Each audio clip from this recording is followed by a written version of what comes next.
Hey everyone, John Henry here, SlingshotFutures.com. Today we're going to be talking about something that is very important when it comes to trading, and something that a lot of us deal with, sometimes on a daily basis, but what we need to do around these types of situations, and those are distractions, right? Our cell phone, our email, spouses and kids and all kinds of stuff. Everything can become a distraction, especially when you're working from home. It's just kind of the nature of the beast in that case.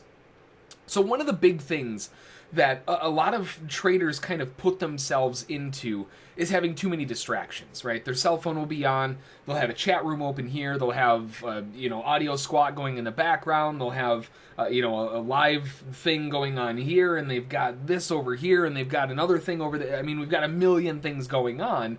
And although, yes, that is kind of part of the job description, we need to look at potentially narrowing down the unnecessaries.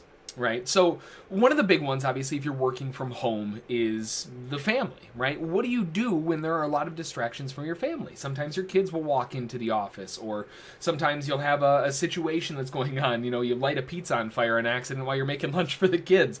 Whatever it is, when you have at-home distractions, those are sometimes things that you cannot avoid.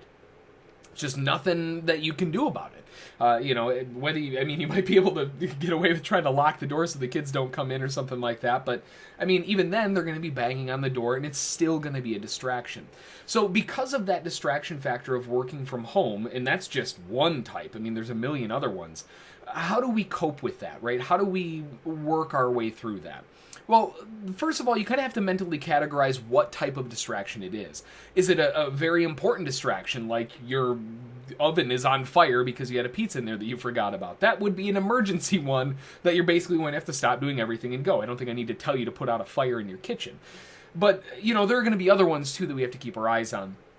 And those are going to be things like, kids in the background, or dogs that are freaking out, or your neighbor's revving up his crazy car or whatever. Those types of distractions, there's nothing you can really do about that, but that is something that you can try to tune out. Now, every person is different when we're talking about tuning out distractions. Some people, they can ignore it, no problem, doesn't even bother them at all, no phase, not a big deal. But some people can't do that, and those folks are more what we're looking at. Now, for me, I can turn off a switch, basically, in my ears. It's maybe, I don't know what it is, but it's something that I can just kind of shut things off and really kind of focus in unless something major is going on. But if you're not able to do that, what are some other alternatives? Well, a few alternatives would be to simply find some noise-canceling headphones. Noise-canceling headphones can reduce a lot of that background sound, especially the neighbor with the hot rod over there. So it's a good way to reduce the ambient sound.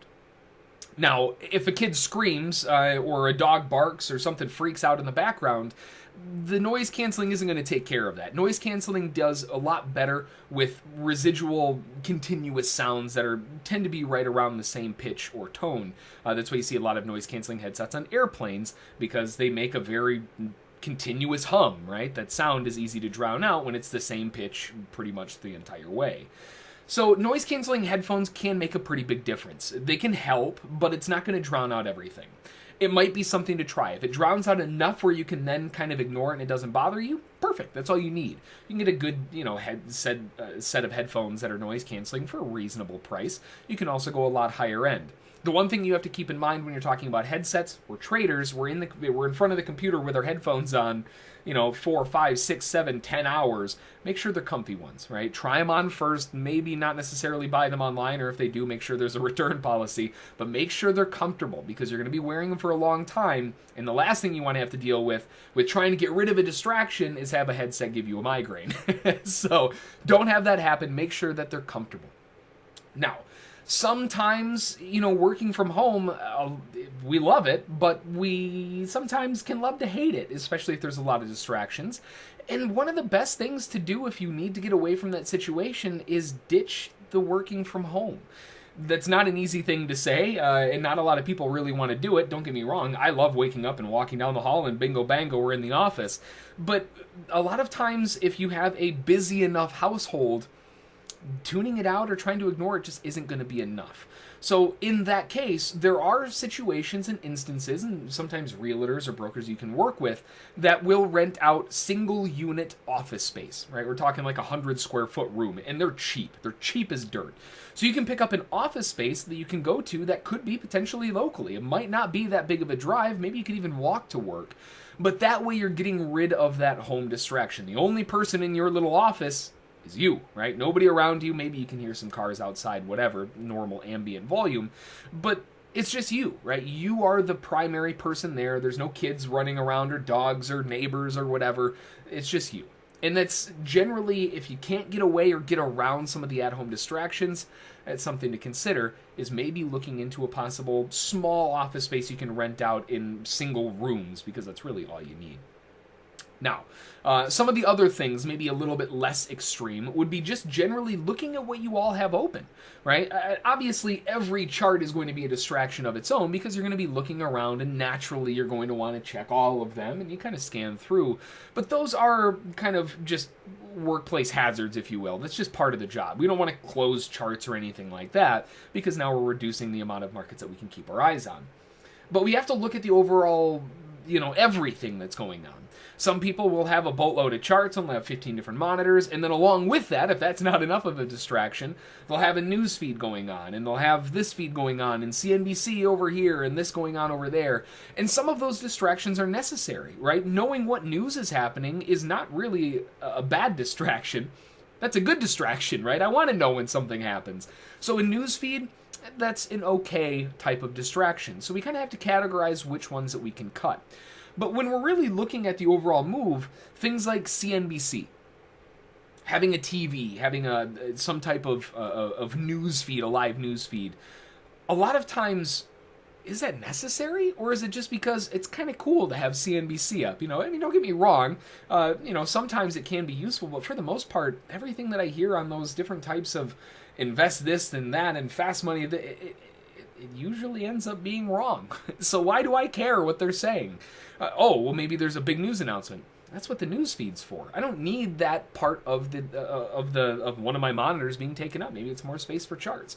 But a lot of times I find that CNBC or any of these live newsroom type things are just a lot of garbage stuff that we really don't need during the trading day. It's entertainment and good information later when we're hanging out, done with trading.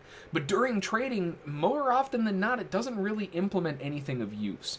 So one of the quickest cuts, in my opinion, is dropping that TV, because I don't need all that extra stuff that's not going to make a difference to me anyway. Another big one is your cell phone.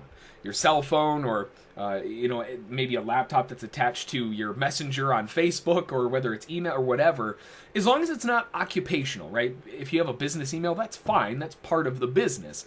But having your personal email open, having YouTube open and watching a bunch of videos, having your cell phone, all of these types of things are unnecessary distractions that can take you away from potentially getting a good winning trade because you're over here sending a text to one of your friends. So one of the easiest things to get rid of is the cell phone, right? Drop it, turn it, well, maybe not necessarily turn it off, because we all have life emergencies every once in a while. So if you want to play it safe, put it on mute, or leave it in your coat pocket and hang your coat up across the room, somewhere where it's not easily accessible to pick up and hang out and look at it and do your thing. Because if it's easy to get a hold of, especially with cell phones, our natural reflex when things are a little bit slow is to reach for the cell phone and just kind of flip through it, right? We end up on Facebook and all these other things, and part of the time you don't even know you're doing it. It's just out of habit. So get it out of reach, right? Put the phone out of reach and get it out of the way. A very easy distraction to cut. So some of the easier distractions, cutting the TV and CNBC and all that other crap that really doesn't matter anyway, and muting the phone. Not necessarily turning it off, because again, there are emergencies. Maybe check it once an hour or something like that, just to make sure that your house isn't burning down from the pizza that you forgot. So, things like that are very easy, very simple things that you can literally change right now while you're watching the video. Those are the types of things that I would start with. Give those a shot, see if they can make a difference, and if they don't, then start escalating up that ladder that we've been talking about already. But keep in mind, these are occupational hazards. When you work from home, when you put yourself in that type of environment, yeah, it's awesome because there's no commute to work and you can kind of do your own thing. But at the same time, these are the hazards that come along with it, and we need to know really how to kind of get around those types of problems, because if we allow those problems to really sink in, you start missing trades, you start messing up a trade because you were distracted doing something else, and now you're talking real money that you're not making or potentially losing because of these distractions. Your cell phone costs a lot as is. Try not to make it cost more because you've got it sitting on your desk and you miss a trade. Something to think about. Hopefully you found it interesting, hopefully you found it useful, and something to potentially think about. And again, some of these things you can change right now to get rid of the distracting stuff that could potentially be preventing you from a good trade.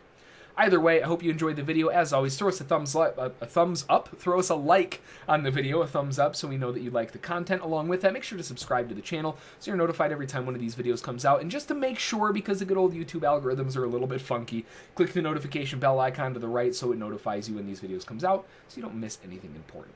Aside from that, I hope you have a great day. I hope you had a fantastic trading day today, and we'll see you all in the next one. Thanks.